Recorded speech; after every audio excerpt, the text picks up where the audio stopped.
Hey everyone, Michael Anthony here. Van Halen, Chickenfoot, Sammy in the Circle. But anyway, you're listening to the only podcast that is dedicated to breaking down the entire Van Halen catalog one track at a time. And the podcast will rock. Ow! Hello, baby!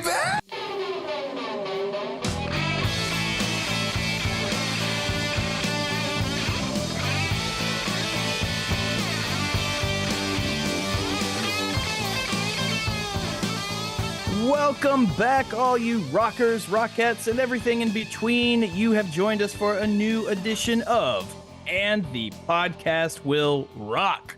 Welcome back to the show, everyone. And I say welcome back because I assume that at this point in the journey, you've been with us for a little while because the journey is nearly done. But if it is your first time here, somehow you've stumbled across, and I say that because it's not unheard of, as it turns out. We have a lot of new fans. So if it is, in fact, your first time joining us, let me tell you a little bit about what we do. We are the podcast that dives into the catalog and discography of one of the greatest rock and roll bands of all time, the mighty Van Halen, and we do it one track at a time. I am Mark Kamira, your co-host. With me, as always, is Corey Morissette. Corey, the doomsday clock is ticking, and it is nearly counted down.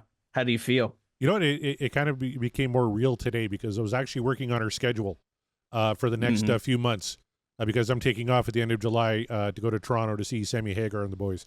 And so I was kind of, slotting them in. Okay, like tonight we're doing T-6 on the wheel, and then next week is 5. Then we got to slot in live shows. And just, doing the scheduling thing, make sure Mark doesn't have a gig, make sure Kevin Brown is available to do our big wrap-up finale episode at the end of July. And just seeing on the calendar, the end is near. Like I have Last Song on the Wheel is coming up in July. And then we do the wrap-up show. And it's like, yeah, now it's getting real now. And then first week of August, man, we're knocking into some solo stuff. I'm looking forward to it. That's right. It's it may be the end of one journey, but it's the start of a whole new thing. And the aforementioned Kevin Brown, as you say, is going to do spoiler alert. He's going to do a wrap up show with us, and not to be outdone, he's just decided he's just going to impose himself into this show as we count down the last 6 songs. Kevin Brown, welcome back to the show, sir. How you doing? I'm doing very well, thank you so much. I saw a Zoom link in my email. I was like, well, I'm fucking clicking that. That sounds about right. The dangers at the Patreon. If you sign up, you might get just a random Zoom link and you can just hop on in. But I'm actually glad you're here, Kevin, because I was driving for work today and I popped on the Tom Petty project, and it was a great episode 0 as you're kind of queuing up the next season. I think it's going to be probably your best season of podcasting ever. Maybe just real quick, tell the folks what you got coming up right away here. Oh, thanks, man. Yeah, so I'm covering Tom Petty's second solo album, 10th album overall, Wildflowers, which I consider one of the most perfect albums ever recorded. But I will hear no arguments about, well, lots of arguments about that. So I'm doing, the 15 episodes, and I'm doing those in sequence. Usually I take a week off here and there to do guest episodes, that kind of thing.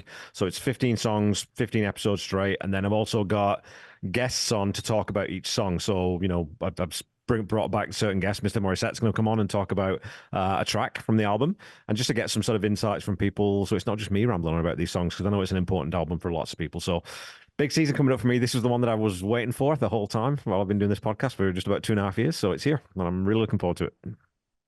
You'll hear no argument out of me about saying anything negative about Wildflowers. So very exciting stuff, dude. That's gonna be great. I can't wait to tune in for that. So I can't believe I got the song I got. Like I was like the 12th person Kevin asked. Out of I think 15 tracks, I was 12th. So all the big ones were taken, but he said, okay, you have your choice of like these 3, and one of those 3, I'm like, oh yeah, give me that one. Really excited. I don't know if we can announce it, but I'm really excited to talk about that track. Yeah, I suppose we could. If you could tell people what which one you're doing. Exclusive. Oh, it's Stank personified. It's Cabin Down Below. It's a great bit of guitar work. Love it. It's my favorite Tom Petty. Like and I'll get into the show, but all my favorite Tom Petty stuff is kind of that, just kind of rockin', stanky, motherfucking middle finger to the world. that Tom Petty just exemplified being a rebel, and you get a little bit of that in Cabin Down Below. So I was super psyched that song was still available.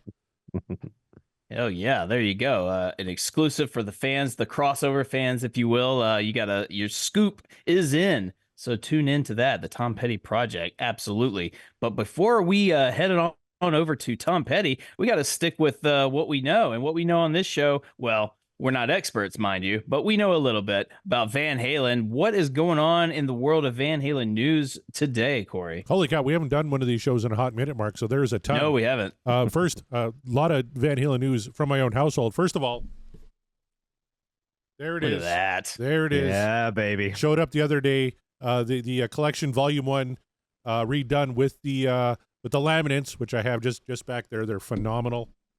I got the David Lee Roth beefcake poster too, but I really don't have a lot of use for that, so I don't know. I might send mine to Kelsey so she has a backup in case she wrecks the other one from kissing it so much. Backup. But it came. I'm very happy. So I had that for Van Halen news, and then I also got some great news 2 weeks ago. Extreme, out of nowhere, announced a Canadian leg of their ongoing 6 world tour. And they never play Canada ever, and they never fucking play the prairies. They announced like 6 Canadian dates, and for some reason, 2 are in Saskatchewan. One is in Kevin's neck of the woods in Saskatoon, and they're doing one show with Living Color opening for them at the Casino Regina in Regina, Saskatchewan. So not only did I get a table for me and my wife and some friends, thanks to the Patreons, I got the VIP experience too, which means during sound check, Gary Sharon is going to be looking down and going, "What the fuck is on your shirt?" And it's going to be apologies to Gary because I'm wearing it at the show. And the best part is that at the end of the sound check, we all get a group photo in front of the stage with Extreme, and I'm going to be wearing this shirt, and everybody else is going to get to experience apologies to Gary. So expect that report coming your way middle of September. Part of me really wants you to ask him when you meet him, but also don't part of me doesn't want you to ask him because I want to see if he does it organically. Is if when you take that group picture, if he makes the same face he's making on the shirt.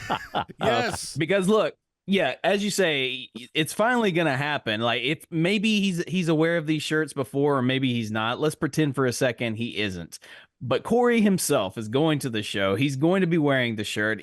Gary's going to see it. So now there's nothing left but for he can't escape it now. Now it's coming right at him, and he will be forced. He will see himself on your torso, and he will be forced to ask, "Why are you apologetic?" He'll have to ask, and then he'll know. He might know before then because a new patron of ours and a good friend, John Drake, who's going to be on the show in the next couple of weeks, actually has the contact info for Gary Sharon's publicist and forwarded it to me. Oh, that is true. And he's like, you should reach out and try and get him on the show. He's pretty amenable to coming on podcasts. I'm like, oh man, I don't know. There's another exclusive. It could happen. It might not. Who knows? But I don't know. We'll hope for the best, because it would just really make me smile to get Gary on the show, so we can tell him directly, "Hey man, we love you. Apologies to you. We love you, man. We love you. And we are so talented. sorry. We are so But boy, sorry. did we shit all over this album." But all right, cool. So what's going on Van Halen news outside of your household? Man, there's a ton. Let's go through it real quicker. Of course, you can get all your Van Halen news at www.vhnd.com, including such articles as Van Halen was the Nirvana for the late 70s. You're going to want to read that article to find out where that's coming from. There's a nice little thing on Wolfgang and how he honors his dad each night on stage. Wolfie is touring all throughout 2024, except Canada, of course. But you'll have lots of opportunities if you live in the States to check out Wolfie and Mammoth just knocking it out of the park every single night. Michael Starr from Steel Panther, he's got some stories about Van Halen and David Lee Roth. He's an entertaining fellow, so you're going to want to check out that article for sure. Some good stuff there. Do yourself a favor. If you've never seen Steel Panther, go see them. That's right. And Mike Post came out with an interview that kind of took some people by surprise, because he talked about Van Halen 3 and how it wasn't an Eddie solo record so much as it was just an album Eddie's way. But one of the revelations in that article was he revealed that Alex was going through such a hard time in the middle of a really nasty divorce that Eddie actually played drums on Van Halen 3. So that was kind of an interesting little tidbit that hadn't been leaked before. And Mike Post even kind of came out and said, I know the album didn't sound good, but this was kind of what Eddie wanted. And as a friend, he was just kind of there. Mike Post, by the way, an incredibly talented fellow who wrote some of the greatest TV themes in television history. But he said, he was sober, and Eddie really wanted to do an album sober. So he was there more to help his friend than anything. So he knew the album wasn't great, but it was what Eddie wanted. But that was a big revelation. And Mike Post even talked about having to go to Alex's house and say, guess what? Maybe you don't play on this one until you kind of get your shit together. And he framed it in a way. Mike Post is very political. He framed it in a way that Alex was cool with it. He took 6 months off, and by the time the tour rolled around, Alex is ready to be, one of the greatest rock and roll drummers of all time again. So that was a really interesting article. Yeah. That's an interesting revelation, as you say. Wouldn't have guessed, but I guess in hindsight probably makes a little sense for some of those, but it is. I want to throw a little plug out there for our good friend Scott Monroe and Chaz. They're going to be doing regarding Van Halen 3 this summer. I'm really looking forward to that because thinking back on it, it's like, was I too hard on Van Halen 3? Maybe I was. There are some songs, there was a lot of songs where I was on the fence, and I think Mark and his negativity kind of tipped me one way. Would I have, upvoted more songs if I had a more optimistic podcast partner? I don't know. So I'm looking forward to Van Halen 3 and the regarding Van Halen 3 show that Scott and Chaz are going to do. And I think we're going to be on it, Mark. Are you looking forward to that? Do you get to revisit Van Halen 3? I'm, and this is no offense to the lovely gentleman that put on the show because, I think you're all great. We love and adore you. We appreciate you. I'm indifferent on that aspect of revisiting Van Halen 3. How about that? But you're right though. You bring up a good point. Would you feel differently if you were talking about that album with a more optimistic crowd, or I guess panel, and very much regarding Van Halen 3 is going to have a much higher positive vibe on that album than Corey and myself have been during this venture of the show. So I guess if you want to blame somebody for Corey's negativity on Van Halen 3, I guess it's me. Well, and one thing they're going to be doing, I believe, is Kevin Brown is helping out with some remixes on some of those tracks. A lot of the negative came from this is mixed really bad. That's a good point. If we get some remixes, that might help. Most of the songs are about 2.5 minutes too long. Yeah. And when you actually trim them and get them a little bit tighter, man, Scott's turned me, man. There's some really, really good stuff on Van Halen 3. Like when you think about it in the context of how he sequenced it and the songs he's left off and what I think he's gonna turn a few people, awesome. honestly. Can't wait. Well, all right. then stay tuned for that. That's right. All right, back to the news desk.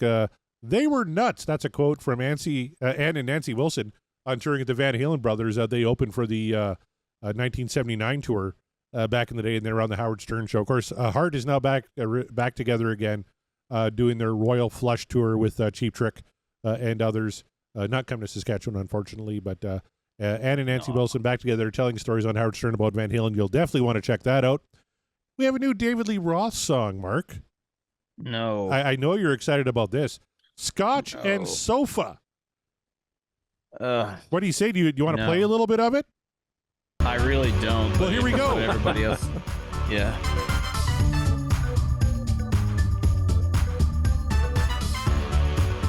Man, it takes me right back to Van Halen 1 with the horns and the upright bass. I see you checking me out.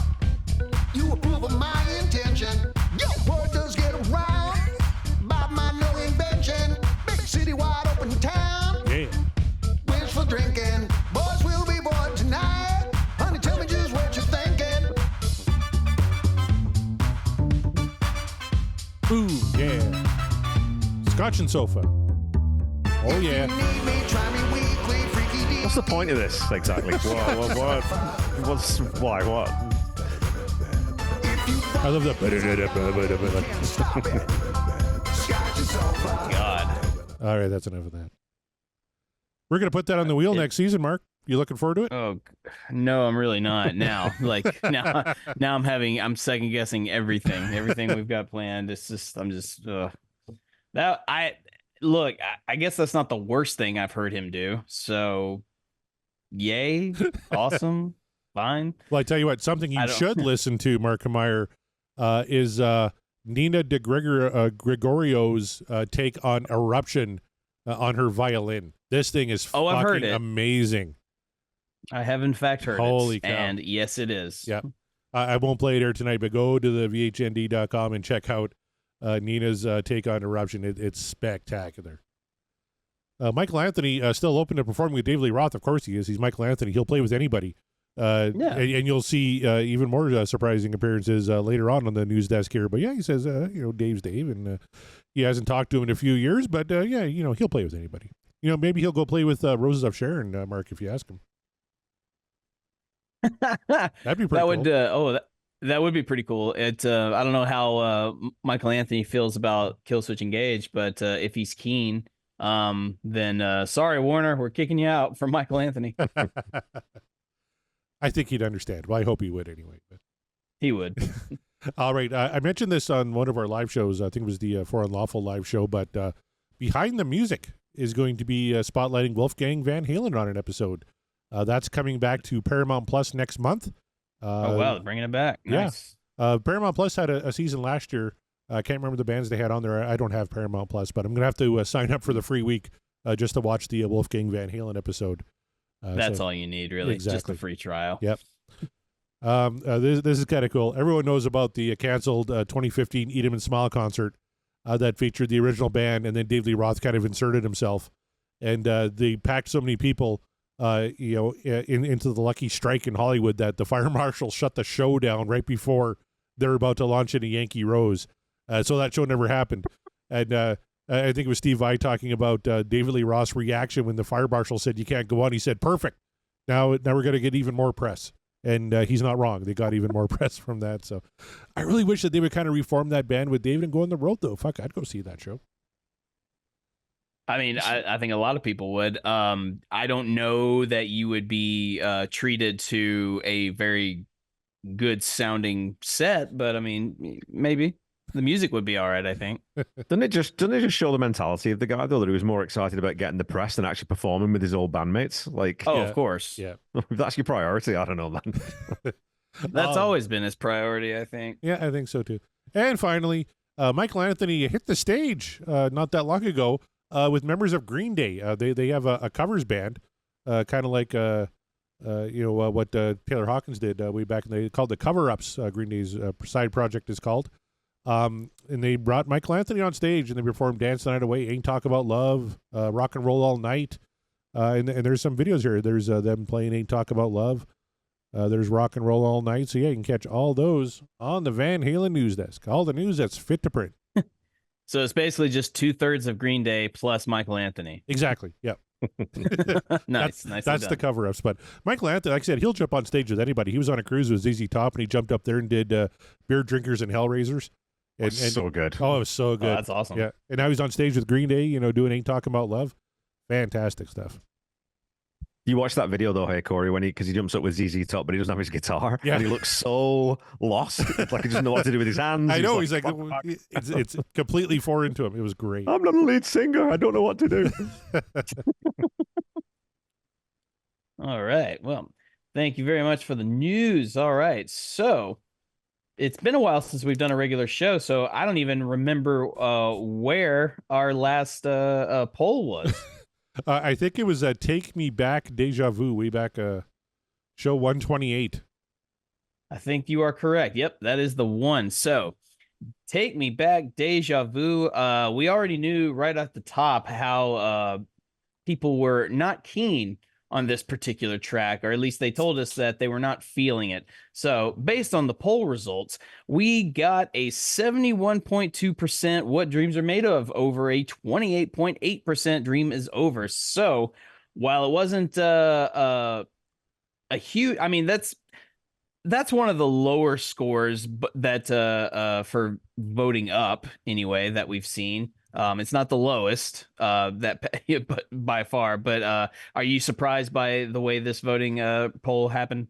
I'm actually surprised it's that high. I thought we might be in the 60s for "Take Me Back." I know you were a downvote on it, and I was borderline pretty much the whole way. And yeah. I eventually gave it an upvote, but I kind of thought that'd be more in like the 60 to 65 range. So 71, I thought was pretty good for "Take Me Back." How about you, Kev? Yeah. I really like that song. I mean, it's off balance. I've got a soft spot for balance. Like that was I picked up balance when I was doing in the military, and I was stationed over in the US for a while, and I had a long drive from Tacoma down to Yakima. And I listened to that CD. I bought that CD like the day before or something. I listened to that CD on repeat for, I don't know, like 5-6 hours. So "Take Me Back's got I really like that song. It's got a good bridge in it. it's just cool. I think it's a cool song. I tell you what, it deserves a better placement on our audience rankings than it got. It's currently ranked 91st out of all the songs we covered, 129 songs. It's below Pleasure Dome, which is, Insane. and it's above In and Out, which I don't know. I prefer In and Out. I also prefer Without You from Van Halen 3. And I prefer Tattoo. I know that Can't Stop Loving You I prefer. Eagles Fly I thought was better. Feels So Good. So, yeah, I don't know. That's weird. I don't understand how you guys vote. I don't understand it. Please make me understand it. So let's see. Let's go over here and see what they're saying. And I'm gonna read off those tweets under the poll that are made by our patrons, because if you want to get your tweet guaranteed read on the show, join the Patreon, you guys. It's the best time. All the great conversations are happening on the Discord. You get a link there. That's the big perk. So go on over and do that. And let's see. From Sean Geek and the Fast Red Podcast, our good buddies Sean and Todd say, hate to do this, but a phoned in Sammy does not enhance a track. I like what Ed did on here a lot, but you can tell there's a sense of let's just finish this fucking song and move on. The disharmony in the band worked against this one, and it shows a true sense of apathy. So right there, Sean and Todd thinking like, this is just a phoned in performance. I think phoned in was something we talked about before. But do you feel like Sammy phoned this one in? I don't know. I didn't get that impression. But Kevin?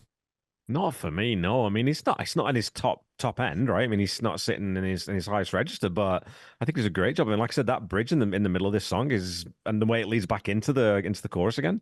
Nah, man, it's just an upbeat, and it's that thing of like Van Halen wasn't doing Mean Streets anymore. They weren't doing Hyper Boogie anymore. They'd moved on from that. Ed was writing different stuff, and if you think about this as even like a bridge into some of the stuff they do end up doing on Van Halen 3 musically, it makes sense that that's where he was going. So yeah, I don't know. I got nothing negative to say about that song. So,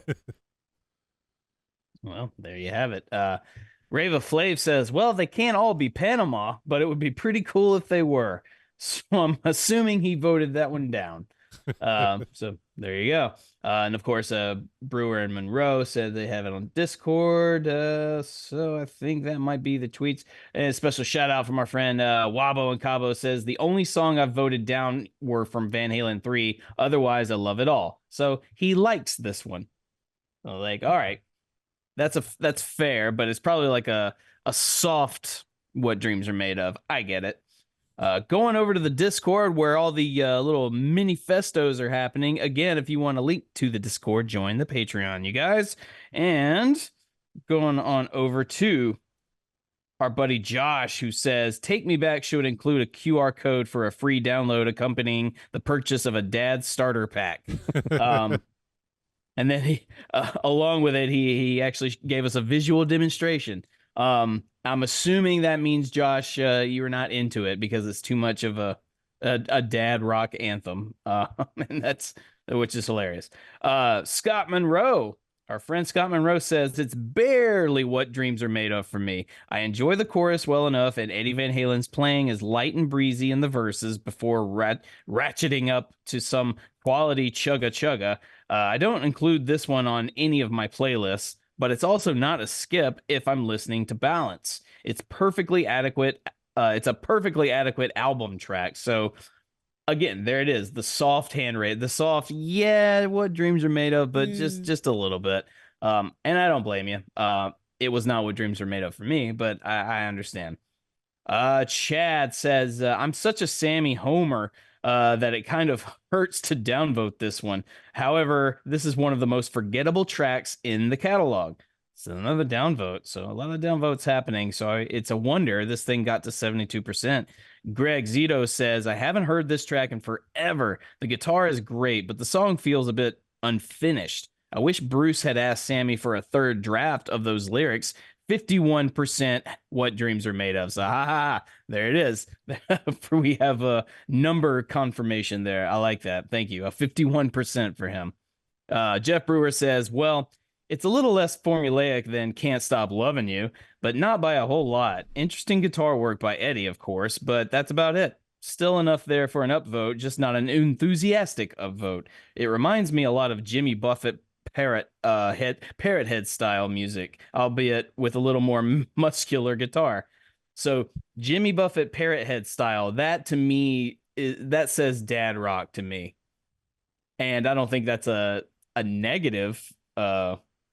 Actually, Jimmy Buffett parrot head style, that doesn't sound terrible to me. Hey, you're on a That's call with actually- two dads, so dad rock is like right up our alley. Come on. What is Yeah. what is parrot's head style? What does that mean? I guess I don't know. That's a good question. Like I liked the sound of it so much that I didn't even bother to really analyze its meaning. Hey, Mark, come Uh, here. I'm Mark, missing a cultural reference. Yeah. What's up, boys? joining us on the call halfway through the Connor show Burton. is a new patron, Connor Burton. How's it going, Connor? Woo! What's It's up, going guy? well. It's going well. Sorry I'm late. I just finished training the clients. Hey, no worries, buddy. Like, Oh, yeah, fun. we're Yeah. still on the air. We haven't even got to the wheel spin yet, so Mark's just reading the tweets. So Oh, you got good timing, my friend. wow. Well, thank you so much for having me on. Oh, it's one of the perks of being a Oh, tier wait. 3 or 4 patron.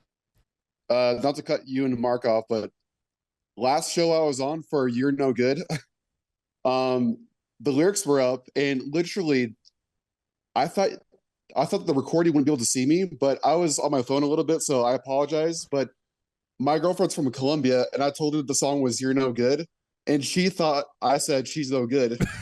So I was trying to put that fire out while I was on the show. So Oh I boy. had a good reason. Okay, totally understood. That's awesome. Well, sorry if we got you Oh, into man. some hot water there, buddy. It's not your fault. It's mine. And he's not the only Um, one here. Oh, right, the dismembered Right. voice of Davy Lee Smith, who can't get his camera working. He's just going to pop in, like a ghost and just offer comments. This will be great. Yeah, I've been trying to get Davey Lee this. Smith. I've been trying to get this camera working. The computer's like, nope, not tonight, pal. That was my fault. Dave, I'll throw it over to you. What's your thoughts on Take Me Back, Deja Vu? Well, I'm gonna kind of take of what I don't know if you're familiar with this certain podcast called Grown Up Rock. They did a Van Halen series where they reviewed all 12 albums throughout 2021. One of the hosts on there, who goes by the name of Sonny Hollywood Pooney, shout out to him. He thought this song was kind of like a sequel to Finish What You Started a little bit. I don't know if you guys can hear that. He Not thought to this was me, like a sequel to that. Yeah, I don't do know you if I guys get think? that musically, or especially not lyrically. Holy cow. Not You're talking- lyrically, yeah. I was like, 'cause maybe musically just a little bit, but I thought the song was just all right. I mean, it's certainly not their worst, but I just don't think it's their best. But not, it's all right for me. It's the Right. worst piece of shit we've ever done, and it's not leaving this room. It's a lot better than him, that's for sure. this is not as even though I downvoted Take Me Back, I don't think it's their worst in the Van Halen catalog. We have already covered those. So, Are you saying Lars Ulrich is wrong? I will say Lars was right about one big thing, and he has never let anyone else forget that he was right about that one thing. But- and everything else we can just kind of ignore. And that one thing was, You're just sitting here being a complete dick. That's the one. That's the one. Brad Gould, he says, I'm giving a late comment to the prior show. He's talking about Big Bad Bill. Let's see. Well, okay. Former middle school, high school jazz band member. This song always hit home for me. Jan is gold on this, and as someone else said, the song really showcases what I love about Van Halen more than anything else. They are truly exceptional musicians. They knew what the song needed and nailed it. I never skip this song whenever it comes on. Hashtag what dreams are made of. Let's see. More Big Bad Bill stuff. We'll have to go to that. All right. Here we go. You're not even talking about. Damn it, Jeff. I'm gonna have to read like your other stuff later, like we're talking about. All right, here we go. Nope, that's about true. All right, that's it. There it is. That's all the stuff. So Connor Burton, how do you feel about Take Me Back, Deja Vu? I mean, I wish I had some more deja vu about the song. I kind of honestly, it's not my favorite track off of Balance, but I think for me, it's a Dream Is Over. I mean, it's not too memorable, but I remember that there it's kind of like a Frankenstein song to me. So for Yeah, for I y'all can of see y'all that. who like the song, then I'm sorry. I was the one that downvoted it. It was not my jam. When we How listened dare to you, it. sir? I know, it happens. So, but yeah, like I said, you guys, if you want your stuff guaranteed read on the show, you know where you gotta go. The Patreon. Find a tier that's right for you. Guarantee we have it, and if we don't, let us know. I'm sure we can work something out with you. And you're gonna need to get access to the Patreon moving forward because Corey and I got a lot of stuff going on. So get on over to patreon.com. Podcast will rock. Corey, before we spin the wheel, you know what we got to do. Oh boy. Yeah, that's right. Everybody, take a shot. Say it with me. Manifestations. I don't have a shot. It's getting easier Pretend I now. did. There's only 6 cuts I on know. this fucking wheel now. Hey, I got a shot of protein powder. That's good. There you go. enough. That'll There you work. You guys There can't you see go, it, but I Ted. got Gatorade in my hand. You guys can't see it. You should have I said can't something see it, cooler so it's then. not Gatorade. It's something else. It's not Gatorade. You should have said like Cabo it's- Wabo it- tequila or something. It's snake juice. Cabo Wabo. Yeah, but that would be I would be lying about that though. Integrity. boys. See, integrity still matters to some. Yeah, I It think does, I think Cabo. so- I think Cabo Wabo just had its 34 Sammy or something. Hagar just 35 or posted something? about its birthday today. Well, hell yeah, you guys bust out your tequila if you got them. So 6 songs left, Corey. Yes, sir. Only 6. Only 6. And these are dangerous ones because there's a few that we'd like to land on sooner rather than later because later means we have to end the show either on a not so high note or a mid note. I'd rather leave on a high note, but it's not up to me. It's up to the wheel. So what are we going to manifest? I'm going to head on over to the Discord. That's right. You get to manifest on Discord. That's one of the main perks. You want that Discord link, join the Patreon. So Scott Monroe wants Aftershock, and he even typed it out in this really cool looking font. I don't know how you guys do that. I don't know how you change fonts. That's crazy. Scott's really smart. That's how. Yeah, well, tell me the secrets because I want new font. Jeff Brewer says anything but Atomic Punk. I There see you what go. he's doing. I see what he's doing. Okay. He wants Atomic he's- Punk he's- last. There's a He's real trying to, movement, yeah. There's a strategy here. Yeah. I'm kind of with him too. I want Atomic Punk to be last because I want Van Halen 1 to be our last live ranking show too. yes. Right. I Yeah, agree. so, Davey Lee Smith, looks like you want Trouble with Never. Is that you sticking with it? I'm sticking with that. Sticking with it. All right. Wow, not a lot of manifestations. Wow, what's going on in the chat, Corey? I haven't heard anything in terms of manifestations in the chat. Everyone, I think, is pretty cool with whatever we spin. Oh, well then. Well then I'm gonna throw it to you. What do you want to hear? What do you want to spin for tonight? It's time. We got to get Josephina off there. Although it'd be cool if Gary came on the show and we talked about Josephina and played the song with him here. I was kind of back and forth between that and in Amsterdam. Just try and get one of the balances off, or the Trouble with Never to get rid of a different kind of truth. But I'm going to manifest Josephina here tonight. What if it turns out Gary absolutely despises that song? And then we finally get him on the show and that's the one you ask him about. He's like, "Oh, god damn it." I'll talk about any song but Josephina. Any song with that one. Ooh, shit. Okay. Well, there you go. And actually, just to get it out of the way, I will echo your sentiments. I know it's not the popular answer. You guys don't want me to do that, but I'm doing it. Josephina, that's 2. Kevin Brown, you don't want to hear Josephina, do you? You want to spin something else? No, I want to spin. What do you wanna I spin? want to spin Atomic Punk because I want to just be an agent of chaos.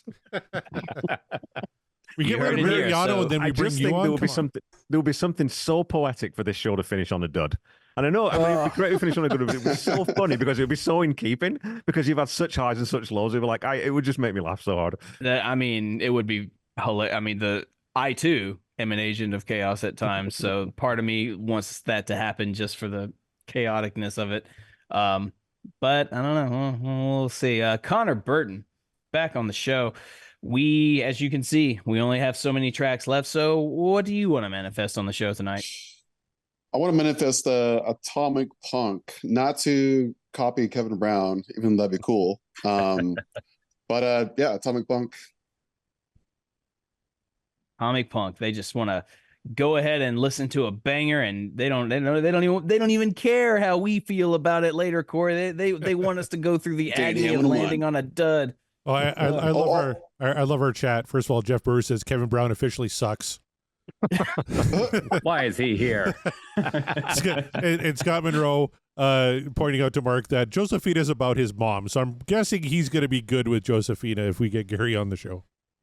Well, never mind. So, all you guys suck now. Let's just show you how much I don't know about that album, and I just don't care about it. But now I feel bad. Jeff, I manifested Josephina. I want to save Atomic Punk. Talk to Connor and Kevin. They're the assholes. I know, right? Yeah. Maybe I should have just gone with Little Dreamer to be different. There you go. Yep. But I don't know. Don't throw Connor under the bus. Fuck, he just wants to listen to Atomic Punk. I'm being the asshole. You assholes in the stick chat. with it.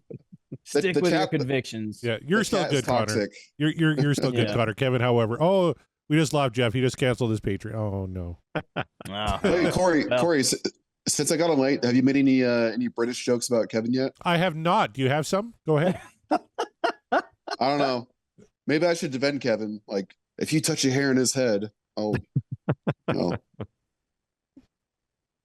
Oh boy. I'm sure they'll come as the whiskeys keep flowing. Tom Armbruster in the chat.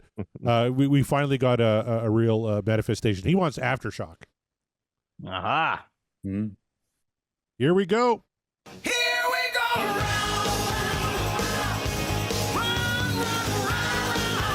yeah. Here we go round. Oh, and we're going to Van Halen 1, but it's not Atomic Punk. It's Little Dreamer. It is, but oh boy, did that Little was Dreamer. close. It was close. It was right close. there. So there it is. Wow. And I was a little worried there. I was scared that it was going to be Atomic Punk, but instead we get Little I was Dreamer. too, and I knew people were going to be very upset, and I'm sure it would have been my fault, and because. And but I'm glad it's not. I'm glad it will never be my fault because hey, we're talking about Little Dreamer.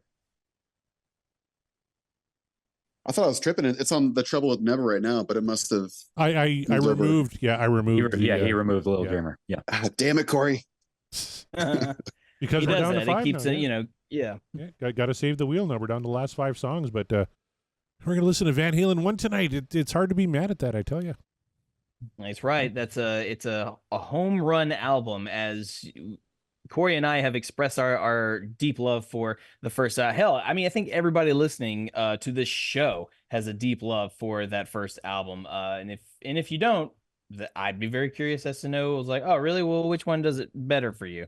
Van Halen 1, I will never say a bad thing about. So don't count on that changing anytime soon for the remainder of what we're doing in this iteration. But before we get into it, does anyone have any special thoughts? Oh, actually, I'll throw it to you, Connor. You're the one you wanted to manifest this one. So without showing your hand, what is it about Little Dreamer that you want to talk about? I kind of like the and the part about the song where it shows that Dave's very much a kind of a jazzy singer. It's a good slow tempo. It kind of shows that Van Halen 1 is organized pretty well as an album, because you have a freaking up tempo song right before it, which I'm actually forgetting at the moment. I think it was Feel Your Love Tonight, which Feel is Your very, Love Tonight. yeah. That's the one that precedes it. Okay. And then we have kind of a slow tempo song, a very different vibe from the rest of the album. I mean, the album you can play at a freaking party, the whole Van Halen 1 album. But that's the one song that definitely sticks out, has a different kind of tone to it.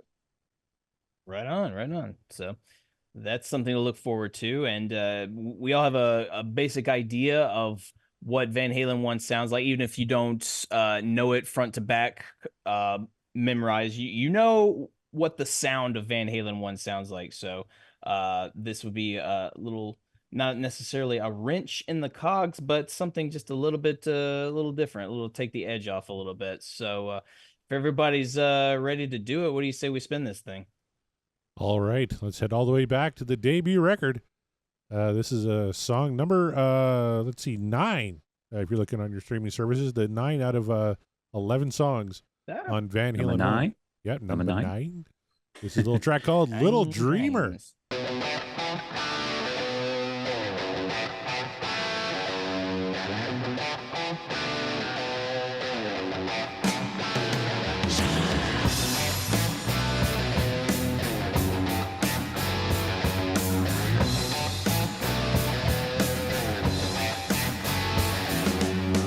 Then they talk about you cold when you were headed for the skies. But you were young and bold, and baby, didn't that change with a wink of your eye? Now no one's talking about those crazy days gone by. You know, it kind of puts me in mind of, and I don't think I'd ever noticed this before until just now. It's sort of like the precursor to Push Comes to Shove. Yeah. You know, it's really similar tempo. Bottom end, what Mikey's doing, really cool, and it kind of has a similar kind of feel to it. Good call. Yeah.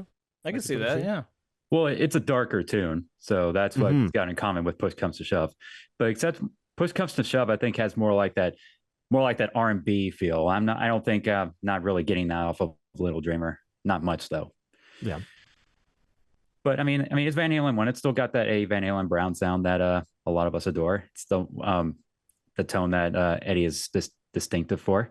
And what I get from lyrically from this so far is well, I covered this album on the Ridiculous Rock Record Reviews podcast back at the end of 2022, and man, that was I was ready to do that album. But anyway, when we got to this song, this is more like I think some of the song lyrics when we get to later, you know, when they voted you, well, you know, it's just talking about how the band how far they were when they started out, and then when they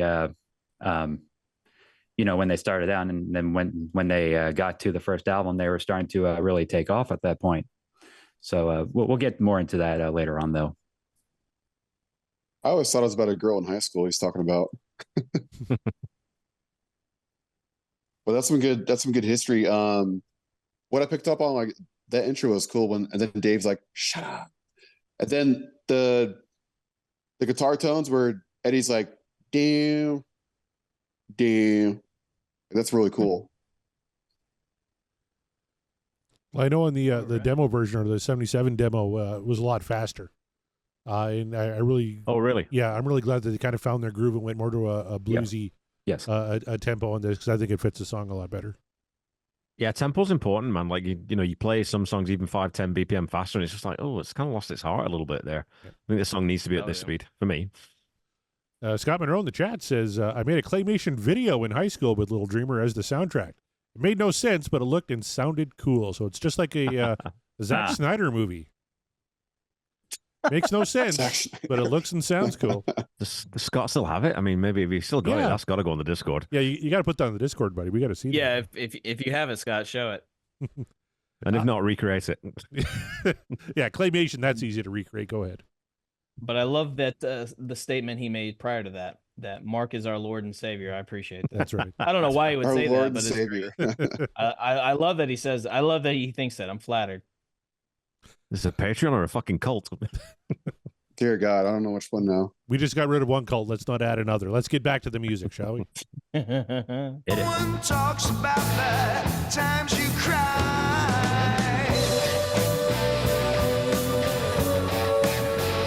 A little dreamer.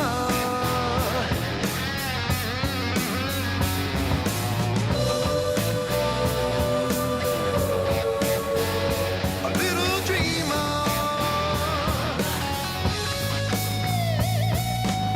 And then they went and they voted you least likely to succeed. I had to tell them, baby, you were armed with all you need. Seems no one's talking about those crazy days gone past. Weren't they amazed when you were feeling? All right, Mark, I want to get your take on the vocals, because I think Dave sounds pretty cool on this one. Well, this is like early era Dave. Yeah, this is like I don't want to say peak Dave, but this is definitely, I think, some of the times where he is sounding vocally his best. It's that I think is one of the things that contributes to why Van Halen 1 is to this day still so damn good. Why that album was such a smash debut, because it defined what their sound was at that time, and in no small part thanks to the charisma and of course the voice of David Lee Roth. And yeah, this one, he's not doing Dave's shtick. He's just singing it the way it needs to be sung, as far as how the musical is being presented. So full marks to Dave. I don't always clown on everything he's doing. When he's nailing it, he's nailing it. And on this one, he's nailing it so far. Kevin Brown, you fancy yourself a singer for some reason. What do you think of the vocals? It's okay. I mean, I kind of prefer Dave these days up in that in his sort of high register and the squeaks and squeals, which is funny because that's what I didn't love that when I started getting into your podcast. But yeah, it's good. There's no, I don't think it's a standout on the album. I think he does a lot better stuff on this album, but like Mark said, it works for the song, right? It doesn't really have to do it. There's no pyrotechnics necessary because it's just a groove. Yeah, it's a very groovy track. I like how before he goes to the lyric or the line "built at last," a little bit before that, you can hear Mikey building up the bass, dun dun dun dun dun, and then before he does the "built at last" part, Eddie's like ding on the guitar. And to your point, Kevin, about the vocals, this is not the Diamond David Lee Roth for what we get later on down the discography. He's still kind of figuring himself out. 100%, yeah. Yeah, he's not that Diamond David Lee Roth, like we said. He's not going to be the one from a few years down the line, like saying Women and Children First or hey, Eva Van Halen too. But when his personality just really comes into play as Women and Children First and onward. Well, I think it's that thing of, we're going to the studio for the first album. It's still the David Lee Roth who no one's really sure about as a vocalist. Is this guy actually going to be able to cut it? So, I mean, going and getting him into the studio and getting the takes that they did out of his vocal, then he shows that he's got enough chops to get by, right? But yeah, I totally agree. You can hear it changing his voice, and it's still sometimes on this first couple of records when he's doing this lower stuff, he still sounds that almost like he's congested. You know what I mean? He's got like that stuffiness almost to his voice because he's not really, he's not pushing. Mark, technically he's not got that technique, so he doesn't really know how to balance his breathing out and get his voice quite right. But there's nothing wrong with it. It fits the song, so who cares about the technical stuff, really? I suppose. Yeah, it works.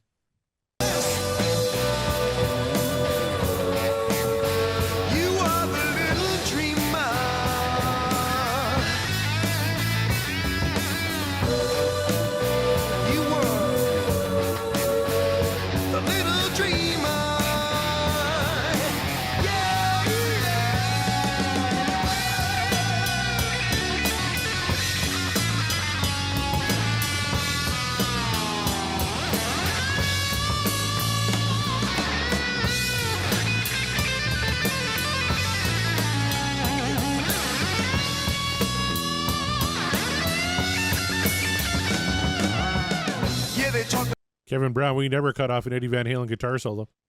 Just hand up, just when you're ready. I love how Corey shook his head. Yeah, he does that to me all the fucking time when we're podcasting. Because like the best part of the song, you kind of be like, I have something to say. Like, I don't give a fuck. All I was going to comment on, Corey, is that your favorite part of the drum kit was showcased front and center in that little solo. I was going to say, how much do I love Ride Bell, Kevin? Yeah, Corey loves him some Ride Bell. He loves that Ride Bell. That's right. That's one thing. Talk about Al on this. I mean, Mikey's doing some great work on this song. It's pretty low key from Ed, really. Apart from the solo we get here, but a very straight backbeat too from Al. Like, there's really not much. He's not throwing any of those little syncopated bars here and there that he usually would put in. So again, everything's stripped back on this, and I think that makes it somewhat unique, and it makes it stand out just because it is a bit more simple, right? They've kept everything a little bit more reserved, and it makes that solo stand out a bit more. It's a ZZ Top song. And like the brothers love ZZ Top, right? But this is what you get on a ZZ Top song, right? Oh yeah, like Frank Beard and he's not doing anything too spectacular. Although I heard a track on Rhythmine the other day called "She's Just Killing Me," where Frank is like, it's like, Frank, like, fuck, you can actually play. Like, you're not just holding down time, buddy. Like, he was going to town. Love that song. We got to do Rhythmine, fucking Kevin, on a podcast at some point. But Eddie's Eddie is probably his most understated solo on the album. But it doesn't mean it's bad by any stretch of the imagination. I still dug the hell out of it. How about you, Connor? I think it's one of those songs in the album aside from Jamie's crying, I mean, those are the two songs where the guitar literally cries. It kind of wails a little bit. But I mean, it's a pretty solid guitar solo. Really good. It does kind of like what Mark says, it works for the song, but it's not like Eddie doing a dick measuring contest like you would on a song like Out of Love Again. Can you imagine if Yngwie Malmsteen was putting down a solo on this music? Yes, I could imagine that. It just wouldn't work, would it? He'd overplay the shit out of it. Look how many notes I know. Yeah, every Oh, note God. imaginable. Oh, guys, the background vocals sound amazing. They sound beautiful. Is that just Mikey and Dave, or Mikey, Dave, and Eddie, you think? I thought it was just Mikey and Ed, but I'm not sure. Mikey and Ed, I think. I would say so, yeah. Templeman? No. Mark, I know you're not a Come big on, fan of guitar solos. What did you think of that one? That I'm not a fan of the guitar solos? No, I'm not a fan of them. Not at all. No.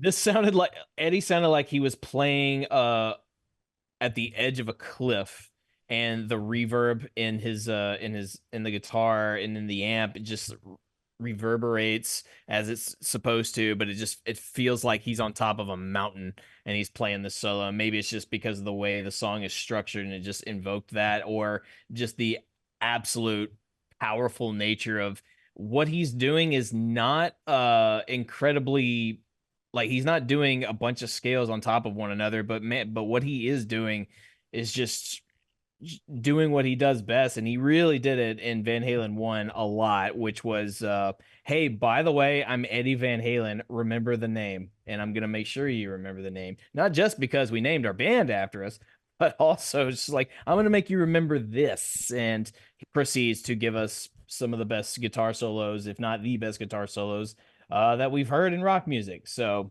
this right here is no exception to the rule. This is like Eddie at his best, giving you probably something he just came up with on the spot, because that's how talented he is.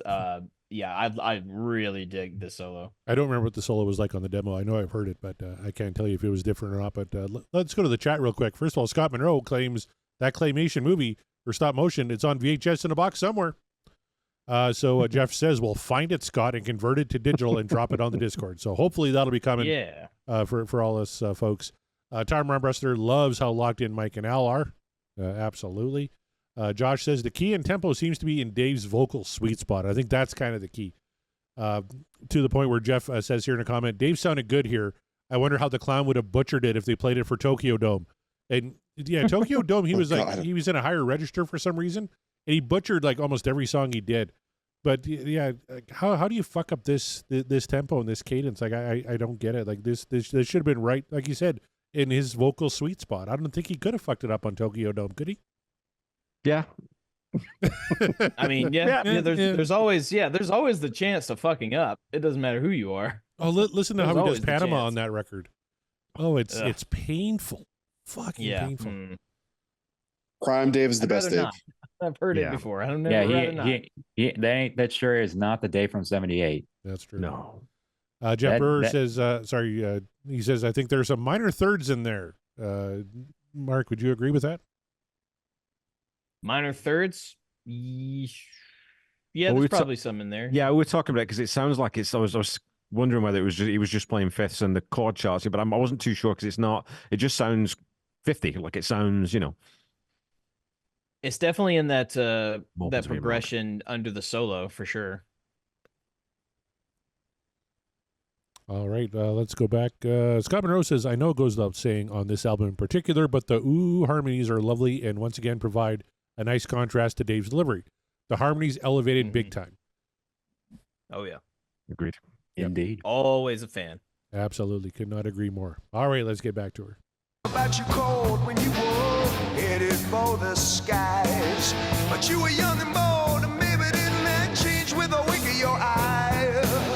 Seems no one's talking about the crazy days gone past. Weren't they amazed when you were pitiless?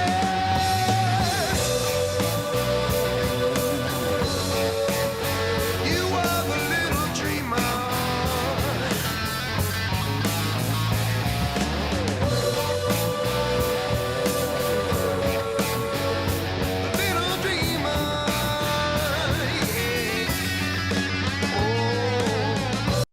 haven't really talked about the story Dave's telling, but I really kind of like this whole narrative of the little dreamer who kind of got picked on for dreaming big in the first verse. And then by the time you get to the second verse, you're kind of in present day. And he's kind of looking back on, he's really successful now, looking back on those days gone past. It's kind of a cool little narrative that they're spinning here. Like I said earlier, because I think of this as the point of view of his band right here. That's what like when they started out as like a as a bar band doing cover songs, and then they finally got that major label with Ted Templeman and Warner Brothers and Mo Austin. Look where they're at now. This is what that point of view, I think. It's a good interpretation. If you read the, go ahead, Kevin. Yeah, if you read the book, what's it called? The Van Halen book, Van Halen Rising. Van Halen Rising. I mean, before the label, they were working with was the Kiss bassist? Gene Simmons. Gene Simmons. Yeah, I mean, he did not like Dave, and before that, a lot of people doubted Dave because he just wasn't matured yet as a singer. But so he went through a lot of negatives, or a lot of hate rather. Hell, the brothers didn't like Dave. Remember, if you read that book, the only reason they asked him to be in the band was because he had a PA system.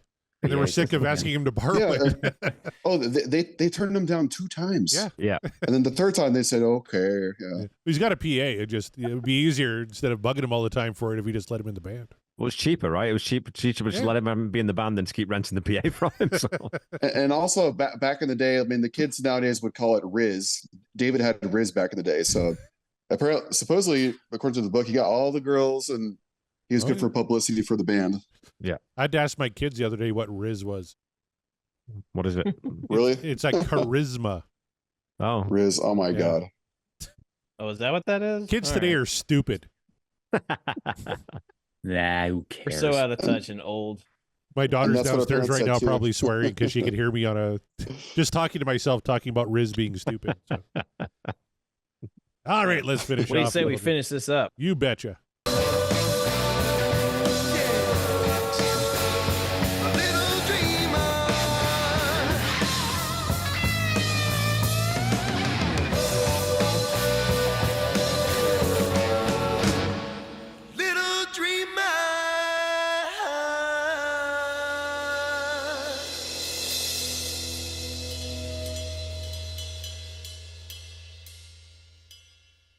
Oh, love that.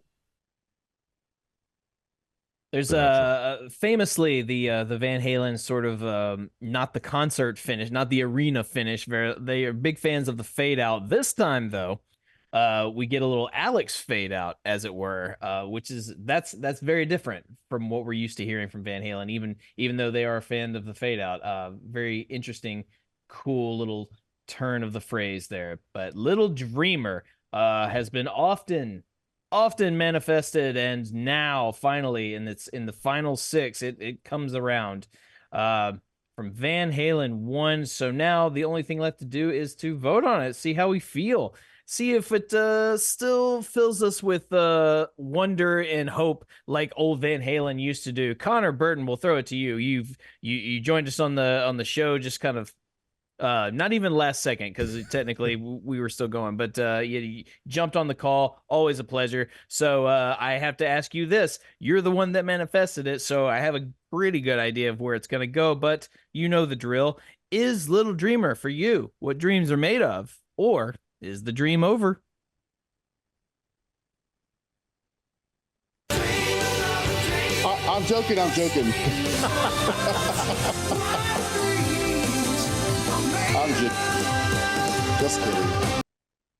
Ooh. Thumbs up. You can't do that to Tell me. us I your got 2 buttons I can press. If I press the one button, I can't just press the other button. Fuck. Makes for a good remix. Yeah.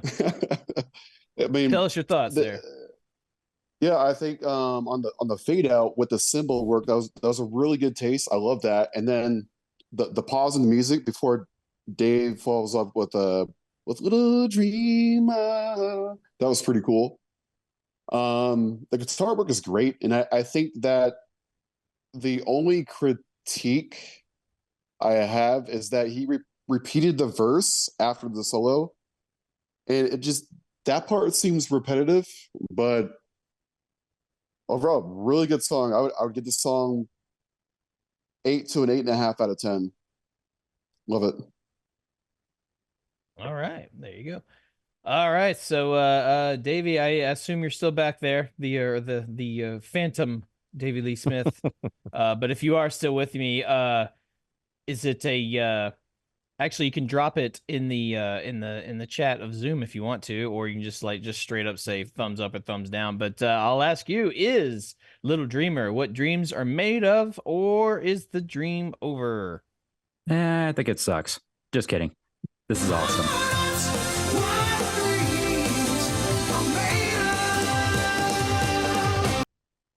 Yeah, thank you, Corey. No, I mean, like we were talking about earlier, this is still Eddie Van Halen's Brown Sound, which I'm all in for. Very good story that Dave's telling with the lyrics about him and his band for how far they've come during that time when they started out as a cover band in bars, and now they finally got that major label debut with Warner Brothers. Well, particularly Dave, when they voted you least likely to succeed in terms of Dave.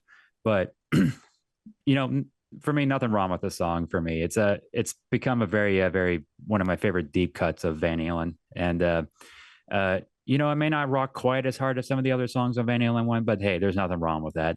And in terms of the demo, the difference about that in the demo is that at the end of the song, Dave does his best Jimi Hendrix impression saying, "Are you experienced?" Right. So I mean, he's not Jimi Hendrix, but hey, this whole Van Halen one album is a complete experience, no doubt about it. So no arguments here about Little Dreamer. No sir, Bob. Sorry, Bob. Well, it's pronounced Mark, but I'll take it. It's fine. Kevin Brown, Mark Barker, Bob Barker, Mark Barker. Yeah, there you go, Mark Barker. Kevin Brown returning to the show. Always a pleasure. You always have something good and insightful to say, even if you hate the song. It's still good and insightful. So I'm curious on whether Little Dreamer got to you the same way. So, are you like the rest of them so far? Agreed that Little Dreamer is what dreams are made of, or is the dream over, Little Dreamer? As there's no third option.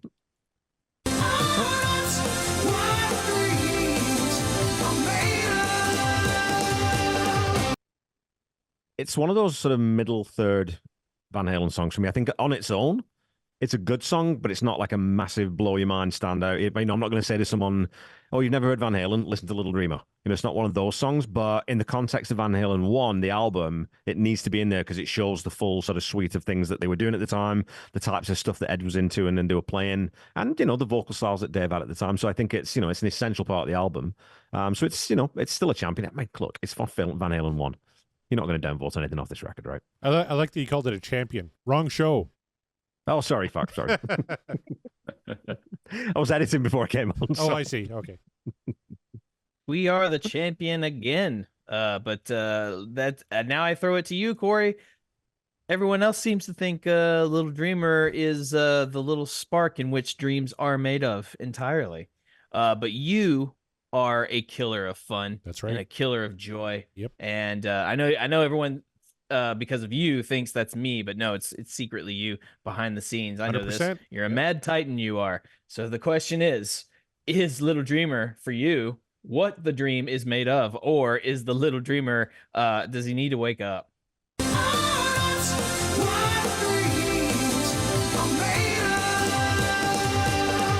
I'm never going to downvote a great little blues groove. Like that's kind of my wheelhouse. And I love that. Although it's not my favorite track on Van Halen 1 by a long shot, I love that they just kind of slip into this bluesy type groove and just kind of, carry it. I love ZZ Top. To me, this is a lot like a ZZ Top song. Without the guitar pyrotechnics of Eddie Van Halen, he's even just kind of, subtle in there. Mikey's doing some cool shit on the bass.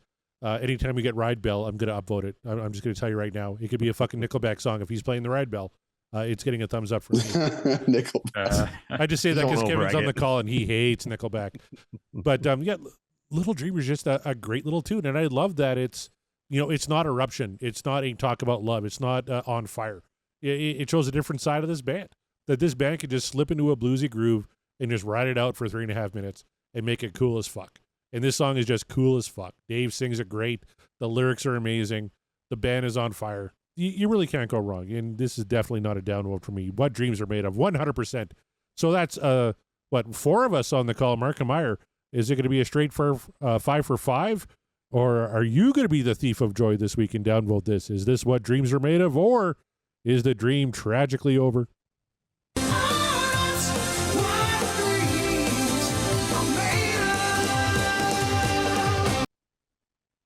Spoiler alert, because I've said it so many times, I'm not downvoting anything from Van Halen 1. It's not gonna happen. It wasn't gonna happen for Van Halen 2 either, and I warned you. No, just I echo everyone's sentiments. You took it all the words out of my mouth, but yeah, it is absolutely not my personal favorite Van Halen song. I don't even think it's the 5th best song on this album. However, you have to understand, Van Halen 1 being just chock full of banger after banger after banger. It's just like that's gonna happen. If this one is the weakest link of the rest of it, so be it. That's a pretty strong link for it to be weak, I'll be honest, because there's no bad track on Van Halen 1. So I echo everyone's sentiments on this. It's absolutely, it's a fun, cool little groove. And Van Halen is really good at doing that. Sometimes they can tone it back down from being like high speed, high octane rock, and then just sort of tone it down and give you something that you can kind of groove to and chillax a little bit, So this is definitely one for that particular scrapbook. So Little Dreamer, we're all little dreamers. I'm a dreamer, you're a dreamer, we're all dreaming big. Wouldn't you like to be a dreamer too? I mean, the dream's not over yet because we're still going on. What you got, Kevin? I was just thinking, like, where do you think this one's going to rank in the album rankings? I'm curious. If you're looking down the list of the 11 songs on this album, it's crazy that this could well finish bottom 2. It may be last. I'm thinking. It's going to be in the second half for sure. It's just crazy, hey? Because you think about this is like you said, it's a really good low slung bluesy number. But look at what it's up against, Well, and to that point, what's the audience ranking going to be on this one? I know they're very high on Dave era tracks and VH Van Halen 1 tracks. So Little Dreamer, I would have to think would be like low 80s, like 82. Mark, what do you think? You think that low, eh? Yeah, I think so. At the lowest, yes, I would say 81, 82. At the highest, it could probably it'll probably stay in the 80s, I think. Mm-hmm. Kev, you're really bad at this game. What do you think? Fucking terrible again. No, I think this one's going to be high. It's off of Van Halen 1. It's a Roth song. I mean, I'd expect it to go over 85, to be honest. I'd be surprised if it doesn't. All right. Connor, how about you? I mean, I'm not trying to one up Kevin, but I was thinking in my head 86, I promise. 86%. I was kind of debating. 86 was my number for a while there, too. How about you, Davey? What are you thinking? I'm probably just going to stick with the 80s. I think at least somewhere in the lower 80s, but at most probably mid 80s, I think. I don't think it goes over 88 at all. No. Like not 88%. Yeah, I'll just stick with mid 80s. Yeah. Jeff Brewer put it well in the chat. He says, I really never play this song. My least favorite song on the album, but no way it's getting downvoted. So there you go. Yeah, exactly. Because still a cool groove. And why don't tell the little dreamer the dream is over, because that is not what they desire. Well, damn it, there it That's is. right. Speaking of Bob Barker, I was waiting Mark's for it. favorite game. I was giving Corey all the chances in the world to play it, and I didn't hear the music, so I was literally about to say, well, since I don't hear it, we're not doing it. But there it is. I've Corey always got it queued up, Mark. I'm going to to spring it on you when you least expect it, but it's time to play. How many times have Van Halen performed Little Dreamer live? And because Mark likes to bitch and moan, let's start with you, Mark. How many times do you think Van Halen performed this song? They probably performed it a lot in the old days, but I don't know, by a lot, I mean probably not that many. So I don't know. Well, I'll be generous. I'll say they probably played this thing 150 times. 150. Okay, David Lee Smith, let's go to you next. well, this is totally an album track, so they must have played this maybe prior to 78 and sometime a little after 78. So maybe not too much. So I think I'll probably go up a little bit over Mark. Probably say 180. 180. All right, Connor Burton, let's go to you next. I mean, there had to been definitely way over 50 shows in, maybe not 50 shows, but in 1978, then they played it in the club days. I'm just going to give a random number, like 69. 69. All right, we can tell where your mind's at. Of course, yeah. Kevin Dirty Brown, mind. let's go to you last. How many times are you going to go 70 just to fuck up Connor? Are you going to go Oh, no. 180 something to screw up Davey? What are you thinking here, buddy? It's hard to know with this one because I never know how many gigs they played earlier, and I'm sure that this was pretty much a mainstay on that first tour in 78. I bet you it got played a few times in 79, but as soon as they hit Mean Street and they got a bigger set, I think this is one of the first ones that gets dropped. So I think I'm going to go about, I'm going to say 110. 110. A little bit lower. All right, well, we do have a winner.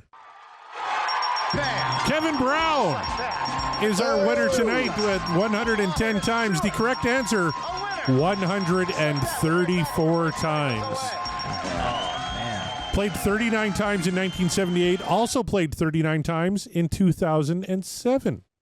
Oh, okay. Oh, I forgot about the okay. Wasn't too far off. All right. Last played at the Festival de Tête de Quebec, 2008. Great You should try that again in a French accent, Corey. I don't have a French accent, and Morissette is a French name, and I'm a French man all the way through, but I can't fucking speak French to save my life. Neither can I, and I'm right there with you. So Kevin Brown And, inexplicably wins a game. It's not on your show. That's why. If it's on your show, you're I never win terrible. anything. Yeah, but when you're a guest, you win all the time. So congratulations. Mark is going to send you a little something in the mail, I'm sure. Ooh. It's either a T-shirt or a Or a nude. Podcast Will Rock beer mug or something. A nude, yeah. Yeah, Mark has been sending It'll nudes be, to people. So Yeah, it'll be a picture of a middle finger because like you can't live in Canada. You're not allowed to live in Canada and not like Nickelback, Kevin. Ask Corey. It's I part of the fucking am. dossier. No, It's part of the dude. dossier. You have to when you get your citizenship approval, you have to name your favorite album by them. it's either Nickelback or Anne Murray. Pick your poison. And Murray all day, every day. Oh, did you hear that, Sean McGinnity? Kevin picks Anne Murray. Oh, he said it. He said the thing. Oh, somewhere out there, there's a Chaz Mataz losing his mind. I'm just going to dick punch instead. I much prefer that.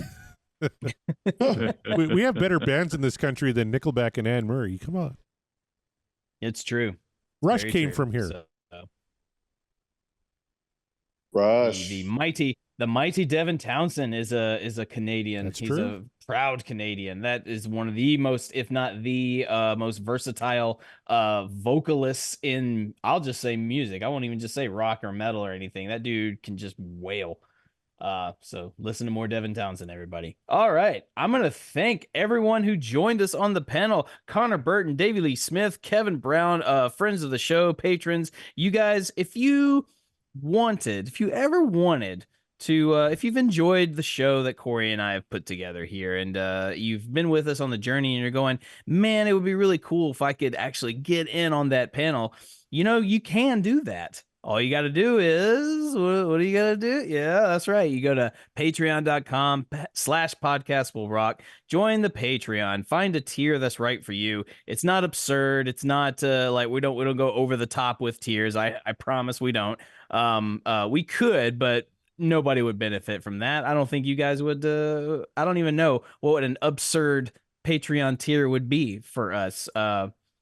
I don't know. We'll workshop it. If there is a tier that you think could work for you, then by all means do that. And if you don't, let us know. I'm sure we can work with you on something. But you're gonna want to be part of the Patreon moving forward because we got a lot of stuff down the pipeline once we are done with this particular phase of the show. So go on over to podcastwillrock.com. You find all the backlog episodes, all of our socials. We're on all the social media stuff. It's not run very well because I run it, but we're there and it happens. We also have a link to the merch store. Corey is about to go see Extreme live in the VIP. And you know what he's going to do? He's going to proudly wear his Apologies to Gary shirt. And finally, Gary will be made well aware of what is going down here at Podcastle Rock if he doesn't know already. But do me a favor, head on over to our merch store, and you too get yourself an Apologies to Gary shirt, and just let the army of you guys grow, all wearing the same shirts, just walking around, living your lives, and just the confused look on Gary Sharon's face would be just hysterical to me. But I would happily go like, look, here's the reason why it's funny. You know, that's our goal is just to have a chat with him. So do me a favor, do that. But also we have amazing other designs in our merch store as well, done by the aforementioned Kevin Brown. So thank you very much, Kevin, for your contributions, man. It's good stuff, and it's very entertaining inside jokes. If you listen to the show, then you'll know, and then you can introduce other people. So do that. And by the way, I don't say it enough, you guys, but definitely share the show. Just because we're nearing the end of this one phase doesn't mean that the whole show just goes away. Share it with your friends. Let them know if they are Van Halen fans of any sort. We might be their cup of tea if they want to just kind of take on the journey as we did, a rediscovery, if you will. It's a lot of fun. Otherwise, we wouldn't have awesome people like Connor, like Kevin, like David joining us for these conversations. So we must be doing something right.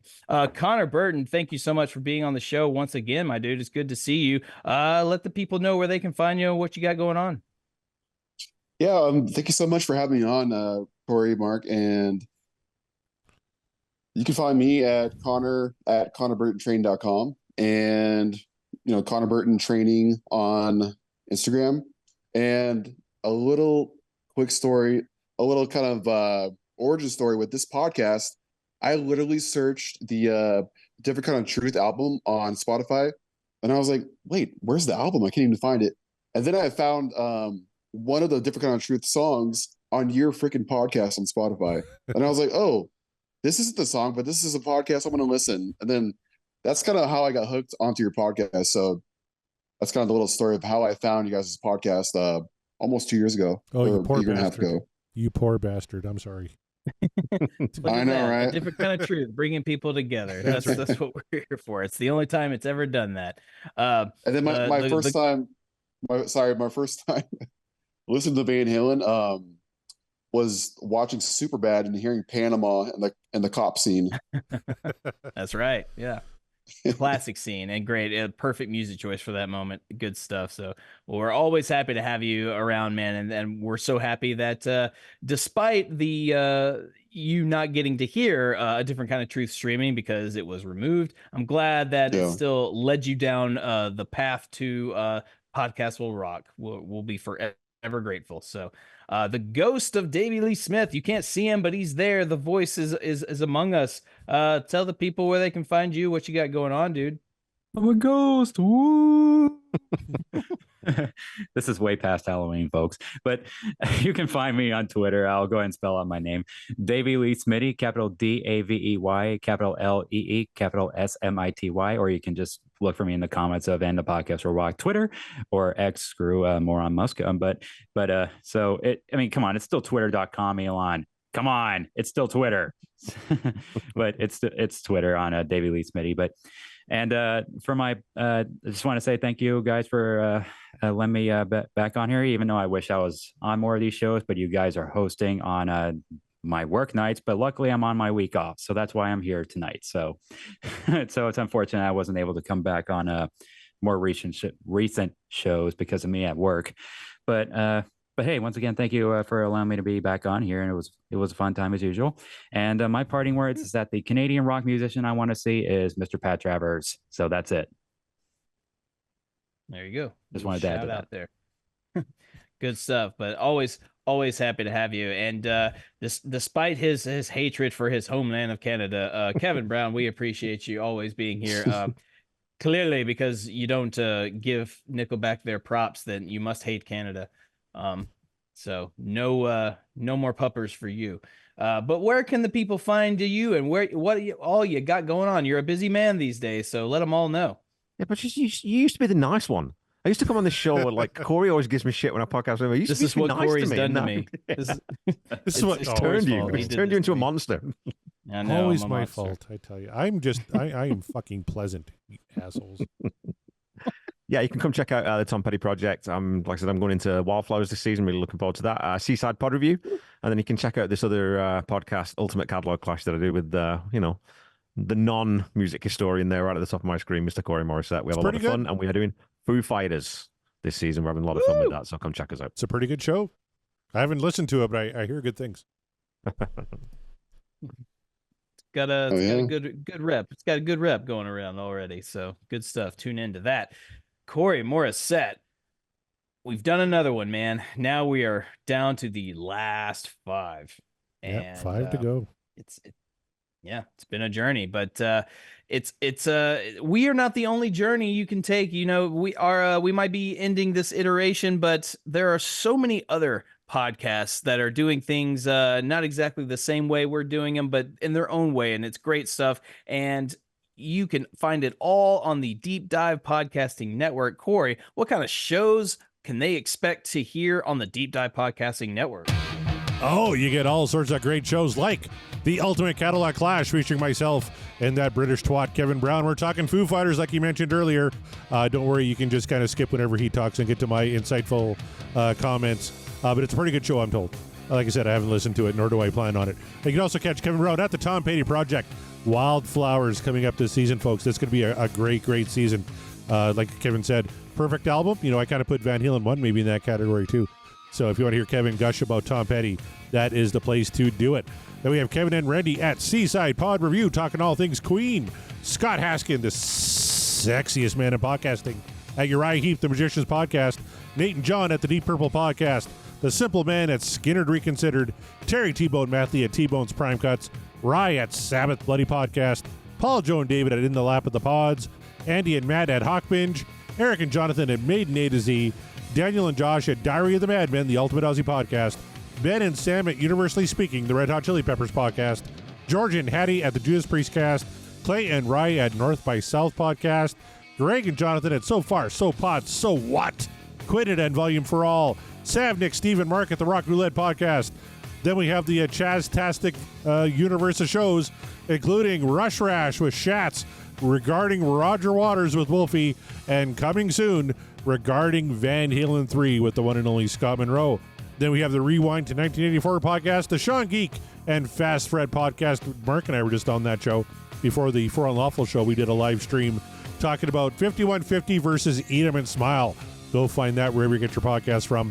Then, of course, we have the DLR cast, the Bogus Soda Show, Booked on Rock with the legendary Eric Senich, You're All Doomed, a Friday the 13th podcast, Spinning the Wheel podcast, Dissect That Film, Three's Company 2, a rewatch podcast, the Nerf Herder Council, Talking Into Infinity, and the one and only Pod of Thunder, the recognized symbol of excellence in rock and roll podcasting. This week they had producer Tom Werman on, and they were actually talking about a song that he produced for a band called Mother's Finest.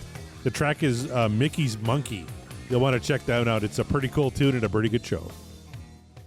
I would certainly hope it's a cool tune with that title. Otherwise, I'd have so many follow-up questions. But nevertheless, go check all of that out. Thank you, Corey, for reading that out. And as I said, once more, you guys keep listening, keep following, keep sharing, and keep the conversations alive. Van Halen might be gone, but they ain't dead. We're keeping them alive right here. We're not experts. We're not rock historians. We are simple fans talking about a band that we all enjoy. That's what it's all about. That's what it will continue to be for as long as we do it. On behalf of Corey and everyone on the panel tonight, we are, and the podcast will rock. And we will rock you later.